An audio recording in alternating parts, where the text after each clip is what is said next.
वृंदा blogs में आप सभी का स्वागत है। उम्मीद करती हूँ आप लोग स्वस्थ होंगे, मस्त होंगे और व्यस्त होंगे दोस्तों, और सभी का त्यौहार बहुत ही अच्छे से अब मना होगा। तो दोस्तों, आज जो हम वीडियो शेयर करेंगे और जिनके बारे में डिस्कस करेंगे और जिनके बारे में आपको बताऊंगी, वो हमारे देश की, विश्व की बहुत ही स्वर सम्राज्ञी लता मंगेशकर जी के बारे में, जो कि हमारे बीच नहीं रहीं। उनकी कुछ सुनी और अनसुनी कहानी। विश्व भर में, भारत ही नहीं पूरे विश्व भर में अपनी सुरीली आवाज़ के लिए मशहूर तथा पद्म विभूषण, भारत रत्न से सम्मानित गायिका लता मंगेशकर जी का 93 वर्ष की उम्र में लंबी बीमारी की वजह से निधन हो गया था दोस्तों।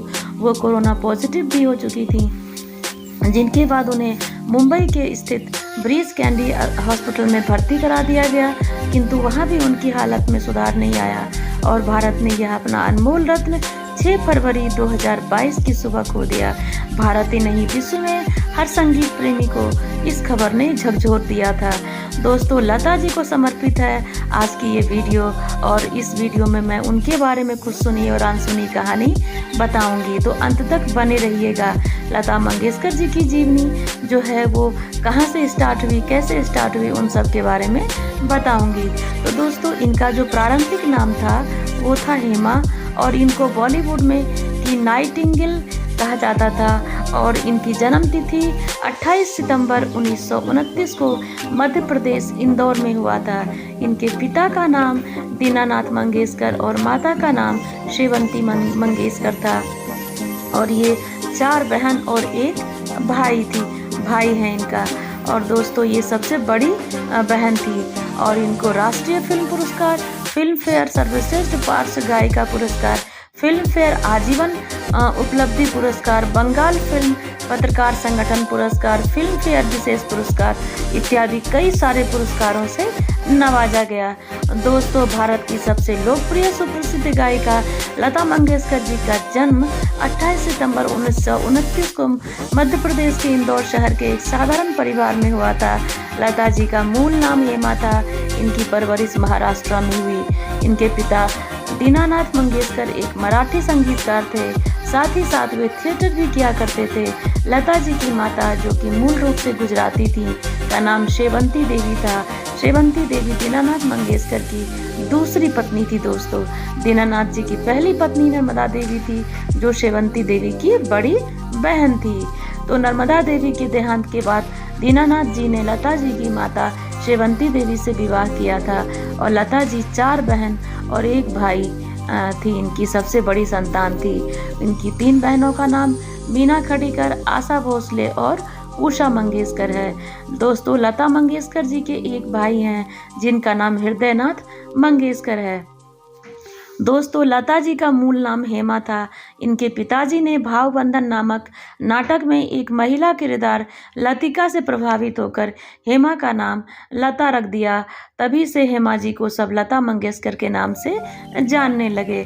दोस्तों, अगर इनकी प्रारंभिक जीवन की बात की जाए तो लता मंगेशकर जी के पिता दीनानाथ जी का वर्ष 1942 में निधन हो गया था, जिस समय लता जी मात्र 13 वर्ष की थीं और 5 भाई बहनों में से सबसे बड़ी संतान थीं। पिता के निधन के बाद परिवार की सारी जिम्मेदारियां लता मंगेशकर जी के कंधे पे आ गईं, और विनायक दामोदर कर्नाटकी, जो कि लता मंगेशकर जी के पिता के अच्छे दोस्त थे, उन्होंने ऐसी स्थिति में दीनानाथ जी के परिवार की सहायता की। इनकी सहायता से लता जी के संगीत का सफ़र शुरू हुआ, और लता जी द्वारा उनका पहला गाना एक मराठी कीर्ति हासल में वर्ष 1942 में गाया था। दोस्तों, अगर इनकी शिक्षा की बात की जाए तो लता मंगेशकर जी की शिक्षा ज़्यादा नहीं थी। लता जी ने स्कूली शिक्षा प्राप्त नहीं की। उनकी रुचि बचपन से ही संगीत के क्षेत्र में थी। वो गायन का शौक रखती थी। लता मंगेशकर जी को 6 विश्वविद्यालयों द्वारा डॉक्टरेट की डिग्री से सम्मानित किया जा चुका है। हालांकि लता जी की स्कूली शिक्षा ज़्यादा हुई नहीं है। लता मंगेशकर जी को कई पुरस्कारों से सम्मानित किया जा चुका है। दोस्तों, लता जी को दिए जाने वाले पुरस्कार के नाम दादा पुरस्कार बहुत ही है इनके पास, जिनमें कि फिल्म फेयर पुरस्कार से स्टार्ट हुआ 1965 से लेके 69 तक लगातार इनको फिल्म फेयर पुरस्कार मिला, और 1966 से 1967 तक महाराष्ट्र सरकार द्वारा इनको पुरस्कार मिला। 1969 में पद्म विभूषण से इनको सम्मानित किया गया, और 1972 से लेके 1975-90 तक राष्ट्रीय पुरस्कार इनको मिला, और 1974 में दुनिया के सबसे अधिक गीत गाने का record Guinness book of world में इनका नाम आया, और world record Guinness book record में इनका नाम आया। और 1989 में दादा साहब फाल्के पुरस्कार, और 1993 में film fair life time achievement पुरस्कार, और 1996 में स्क्रीन का लाइफ टाइम अचीवमेंट पुरस्कार, 1997 में राजीव गांधी पुरस्कार, पद्म विभूषण, NTR पुरस्कार, जिस ने लाइफ टाइम अचीवमेंट पुरस्कार इनको 99 में दिया गया। दोस्तों 2000 में IIAF का लाइफ टाइम अचीवमेंट पुरस्कार, भारत रत्न स्टार डस्ट का लाइफ टाइम अचीवमेंट पुरस्कार, 2001 में नूरजहां पुरस्कार महाराष्ट्र भूषण के लिए, और 2008 में लाइफ टाइम अचीवमेंट अवार्ड से इनको नवाजा गया। सारे राष्ट्रपति प्रधानमंत्री तक के सारे अवार्ड्स हैं, और मैंने फ़ोटो शेयर किए हैं, तो वीडियो में अंत तक बने रहिएगा। दोस्तों इनका जीवन बहुत ही संघर्षपूर्ण रहा। जो बहुत ज़्यादा सक्सेस होते हैं उनके पीछे बहुत ही ज़्यादा अनलिमिटेड सक्सेस होती है। तो इसमें लता मंगेशकर जी के पिता दीनानाथ जी एक संगीतकार थे। पिता द्वारा लता जी को गायन के क्षेत्र में 5 साल की आयु से ही शिक्षा दी गई थी। साथ ही गुलाम हैदर, उस्ताद अमानत अली खान और पंडित तुलसीदास शर्मा जैसे संगीतकारों ने लता जी को संगीत की शिक्षा दी। दोस्तों किंतु पिता की वर्ष 1942 में निधन हो जाने के बाद परिवार की स्थिति बिगड़ने लगी, और 5 भाई बहनों में से सबसे बड़ी लता जी पिता के निधन के बाद मात्र 13 वर्ष की थी उस समय, और परिवार की सारी जिम्मेदारी अपने कंधे पर ली और अपने परिवार को बहुत ही सुचारू रूप से चलाया। सभी बहन इनकी सिंगर हैं, भाई भी, और अपना परिवार ये अच्छे से इन्होंने अपनी फैमिली के साथ इन्होंने गुजारा। दोस्तों इन्होंने शादी नहीं की और अपनी जिम्मेवारी अच्छी तरह निभाई। अभिनेत्री के रूप में लता जी की पहली फिल्म पाहिली मंगला गौर थी। उन्होंने अपना पहला गाना मराठी पिक्चर के लिए रिकॉर्ड किया था, किंतु समय के अनुरूप वो संगीत रिलीज नहीं हो सका। लता मंगेशकर जी अब तक 20 से अधिक भाषाओं में 30,000 से अधिक गाने गा चुकी हैं। लता जी द्वारा अब तक कई सारी लगभग 20 से अधिक भाषाओं में 30,000 से अधिक गाने की रिकॉर्डिंग की जा चुकी है।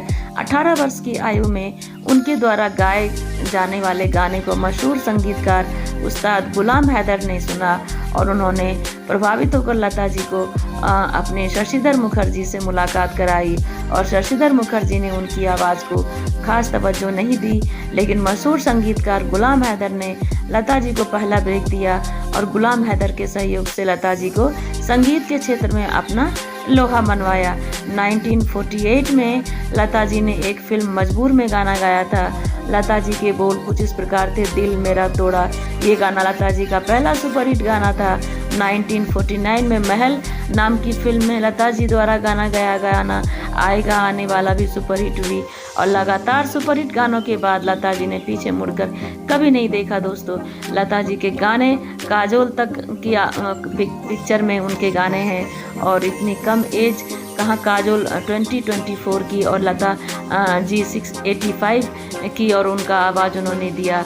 लता जी द्वारा हर प्रकार के गाने जैसे रोमांटिक गाने, देशभक्ति से लेकर भजन, सभी प्रकार के संगीत को लता जी द्वारा भली भांति गाया गया।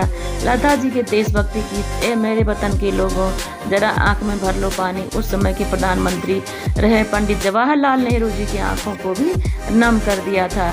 संगीत के क्षेत्र में लता जी के गीतों की आज के युवाओं द्वारा उतना ही पसंद किया जाता है जितना कि 80-90 के दशक में किया जाता था।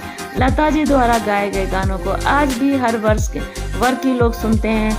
उनके संगीत में वो मिठास है जिन्हें सुनकर आज भी लोग मंत्रमुग्ध हो जाते हैं। तो दोस्तों लता जी के गले में साक्षात माँ सरस्वती का वास है, ऐसा कहना अनुचित नहीं होगा। फिल्मों में बैकग्राउंड सिंगर के रूप में लता जी के योगदान को भुला पाना मुश्किल है। लगभग हर भाषा में गायन के लिए अपनी मधुर आवाज़ दी है लता मंगेशकर जी ने। लता जी ने अपना पूरा जीवन संगीत को समर्पित किया है। उनके द्वारा 30,000 से भी अधिक गाने गाए गए हैं। आज भी उनके गीतों में वो परिपक्वता है जो 80-90 दशक के शुरुआती सालों में हुआ करती थी। दोस्तों, लता जी द्वारा कई महान संगीतकारों के साथ काम किया गया, जैसे एस.डी. बर्मन, मदन मोहन, जय किशन, नौशाद अली इत्यादि।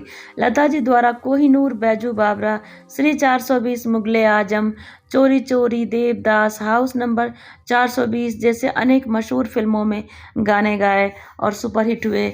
लता जी ने अपने जीवन के 80 साल संगीत को दिए। पहली बार स्टेज गाने के लिए लता जी को 25,000 रुपये दिए गए थे। ये उनकी जीवन की पहली कमाई थी। लता मंगेशकर जी के जीवन में वर्ष 1948 और 1949 काफ़ी अच्छा रहा। इन 2 सालों में लता जी ने फिल्मों में सुपरहिट गाने गाए। इस वर्ष दिल मेरा तोड़ा, आएगा आने वाला सुपर डुपर हिट हुए थे। उसके बाद से लता जी ने पीछे मुड़कर कभी नहीं देखा। लता मंगेशकर जी ने अपने जीवन काल में कई सारे गीत गाए दोस्तों। उन्होंने कई भाषाओं में गाना गाया। लता जी के कुछ प्रसिद्ध गाने में से लता दीदी कहकर पुकारा जाता है इनको। इनकी गायकी से भारत ही नहीं विश्व के अपनी गायकी का डंका बजाने में लता जी की ने हर उम्र के व्यक्ति को अपनी आवाज़ से मोहित किया है। उनकी आवाज़ इतनी मधुर है कि कोई भी व्यक्ति उनके गाए हुए गीतों को सुने बिना नहीं रह सकता। और लता जी के कुछ प्रसिद्ध गाने बहुत ही फेमस हैं और बहुत ही अच्छे अच्छे गाने हैं और बहुत ही सुपरहिट गाने हैं। लता जी को उनकी गायकी के लिए कई पुरस्कारों से सम्मानित किया जा चुका है और सबसे हर गाने के लिए उनको सम्मानित किया जा चुका है। पद्म भूषण, दादा साहेब फाल्के पुरस्कार, Padma Vibhushan, Bharat Ratna, life time achievement award, बहुत सारे अवार्ड। इतने अवार्ड की बात की जाए वो सारे अवार्ड इनको मिला है। लता जी को फिल्मों में पार्श्व गायिका के रूप में गीत के लिए समय समय पर सम्मानित भी होती थी। वो 1972 में सर्वश्रेष्ठ महिला पार्श्व गायिका अवार्ड फिल्म परिचय के लिए उनको मिला। 1974 में सर्वश्रेष्ठ महिला पार्श्व गायिका अवार्ड कोरा कागज में, फिर 1990 में सर्वश्रेष्ठ महिला पार्श्व गायिका लेकिन में यारा सिले के लिए उनको दिया गया। तो बहुत से ऐसे गाने हैं जिनके कारण उनको सम्मानित किया गया। फिर ए मेरे वतन के लोगों, जरा आँख में भर लो पानी, जो शहीद हुए हैं उनकी याद करो कुर्बानी। तो जो हमारे बॉर्डर पे हैं सेना, वो भी सुनते हैं। तो लता मंगेशकर जी द्वारा 27 फरवरी 1963 को दिल्ली के नेशनल स्टेडियम में गाया गया था इस गीत को। और लता जी शहीदों को समर्पित किए थे इस गाने को और देश की आज़ादी में दी गई कुर्बानियों के महत्व को गीत के माध्यम से बताया गया। इस गीत में उस समय के प्रधानमंत्री जवाहरलाल नेहरू और देश की जनता की आंखें भी नम हो गई। दोस्तों, लता मंगेशकर जी का शरीर पूरा हो गया था 5 फरवरी जब सरस्वती पूजा थी। उसके ही अगले दिन 6 फरवरी 2022 को लता जी मुंबई में स्थित ब्रीच कैंडी हॉस्पिटल में अंतिम सांस ली। मानो माँ सरस्वती इस बार स्वयं अपनी सबसे प्रिय पुत्री और अपनी छात्रा को ले गई और 93 वर्ष की थी। सुंदर और धार्मिक जीवन विरलों को ही मिलता है। हर पीढ़ी को अपनी संगीतों से मंत्रमुग्ध कर देने वाले ये कंठ सदैव ही हमारे बीच अपने गीतों के साथ जीवन पर्यंत रहेगा। 36 भाषाओं में 50,000 से भी अधिक गाने गाने वाली लता जी ने अपने जीवन के सफ़र में पहले और अंतिम हिंदी फिल्मी गीतों में भजन गाया है। लता जी की इस महान यात्रा को पूरा होने पे हर देशवासी उनको नमन करता है और करता रहेगा और कई पीढ़ी तक उनको याद करता रहेगा। जो न भूलने वाले नाम है लता मंगेशकर। इनका अंतिम गाना जो था वो A.R. रहमान द्वारा कंपोज किया गया गाना लुका छिपी का गाया, जो कि वर्ष 2006 में रिलीज हुई फिल्म रंग दे बसंती का गाना था।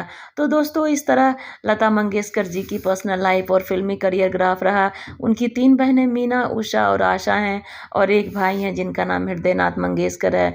लता मंगेशकर जी 13 साल की उम्र से ही कंधों पर अपने उनकी घर की जिम्मेदारियां आ गईं, जिनके कारण वो घर नहीं बसाईं और लता मंगेशकर ने 13 वर्ष की उम्र में काम करना शुरू कर दिया। और लता मंगेशकर जी अपने जीवन के बारे में इस माध्यम से सभी को बताया कि उनके फैमिली मेम्बर्स उनके हमेशा साथ रहे और अपने बहुत ही परिवारों के बीच में वो करीब रहीं और सबसे मिलती जुलती रहीं। तो उम्मीद करती हूँ मैंने जो आज लता जी के बारे में वीडियो शेयर की, उनकी कुछ सुनी और अनसुनी कहानी बताई, तो दोस्तों प्लीज़ इसे लाइक करें, शेयर करें, सब्सक्राइब करें, कमेंट भी करें। Thank you so much.